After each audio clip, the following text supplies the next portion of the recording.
ஜோதிட ஆர்வலருக்கு எல்லோருக்கும் வணக்கங்க. நாம இந்த பதிவுல திருமண தடையை ஏற்படுத்தும் விஷ கன்னிகா தோஷம் அப்படின்ற ஒரு ஜோதிட தகவலை தான் பார்க்க போறோம். இந்த விஷ கன்னிகா தோஷம் பாத்தீங்கன்னா எல்லா ஜாதகத்திலும் இருக்காது. இது ரேர் தான். ஒரு 1000 ஜாதகம் பாத்தீங்கன்னா அதுல ஒரு 2 ஜாதகமோ இல்ல ஒரு 5 ஜாதகமோ அப்படிதான் இருக்கும். இந்த விஷ கன்னிகா ஜாதகம் என்ன பண்ணும் அப்படின்னு பாத்தீங்கன்னா, இவங்கள திருமணம் நடந்தாலும் அது திருமணம் சுகபோகமா இருக்காது. திருமணம் ஒரு நல்ல முறையில வாழ்க்கை பிள்ளை இவங்களுக்கு அமையாது. அப்ப இந்த விஷ கன்னிகா தோஷத்தை ஜாதகத்துல எப்படி முதல்ல கண்டுபிடிப்பது அதை பார்க்கலாம். ஜாதகத்துல இதை எப்படி பார்க்கணும்னா, நான் சொல்லிட்டு ஆல்ரெடி ஒரு பதிவுல சொன்னேன். களத்திர தோஷத்துக்கு எந்தெந்த பாவங்கள் முக்கியமான பாவங்கள் ஒரு பதிவு போட்டுக்கிறேன். அதை பாருங்க. அதை பார்க்காதவங்க அந்த பதிவை பார்த்துட்டு வந்தீங்கன்னா இது உங்களுக்கு புரியும். அப்ப திருமணத்திற்கு தேவையான முக்கியமான பாவங்கள் 1, 2, 7, 8.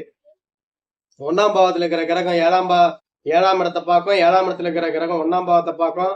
2ஆம் பாவத்துல இருக்கிற கிரகம் 8ஆம் இடத்தை பார்க்கும். 8ஆம் பாவத்துல இருக்கிற கிரகம் 2ஆம் இடத்தை பார்க்கும். அதுக்குதான் நான் சொல்லுவேன், இந்த திருமணத்துக்கு முக்கிய பாவங்கள் இந்த 1, 2, 7, 8.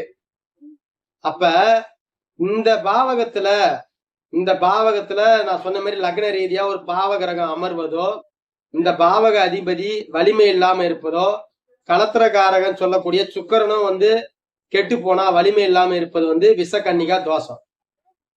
இவங்களுக்கு திருமணம் பண்ணாம இருக்கிறதே நல்லது. ஆனா திருமணம் கண்டிப்பா பண்ணிதானே ஆகணும்.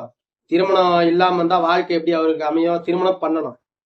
இதுக்கு என்ன சார் சொல்யூஷன் அப்படின்னு கேட்டீங்கன்னா, 2ஆம் திருமணமா பண்ணிக்கலாம். இப்போ ஒருத்தரோட திருமணோட வாழ்ந்து அவருக்கு திருமண வாழ்க்கை பிரிவு ஏற்பட்டு டைவர்ஸ் ஏற்பட்டு அவர் தனியாகிறான்னா அவரை திருமணம் பண்ணலாம். ஓரளவுக்கு அது இந்த தோஷத்தை கொஞ்சம் மட்டுப்படுத்தும், குறைவு ஏற்படுத்தும். இந்த தோஷம் பெரும்பாலும் பெண்களை தான் அதிகமா பாதிக்குது. அதனால இந்த தோஷத்திற்கு பரிகாரமா நம்ம 2ஆம் திருமணம் ஆனவங்கள 2வது திருமணமா அப்படி பண்ணிக்கலாம். அப்படி பண்ணலாம். அப்படி இல்லாட்டினா திருமணமே செய்யாம இருக்கலாம். சில பேர் பாத்தீங்கன்னா திருமணமே இல்லாம இருக்குது. திருமணமே பண்ணாம இருக்கலாம்.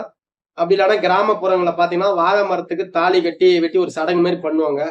அந்த மாரியும் நம்ம செய்துட்டு இந்த மாதிரி ஒரு திருமணத்தையும் பண்ணிக்கலாம். இதெல்லாம் ஓரளவுக்கு இந்த விஷ கன்னிகா தோஷம் மட்டுப்படும். ஓரளவுக்கு இந்த விஷ கன்னிகா தோஷம் நன்மையை செய்யும். சரி நண்பர்களே, அடுத்த வீடியோல சந்திக்கலாம். நன்றி.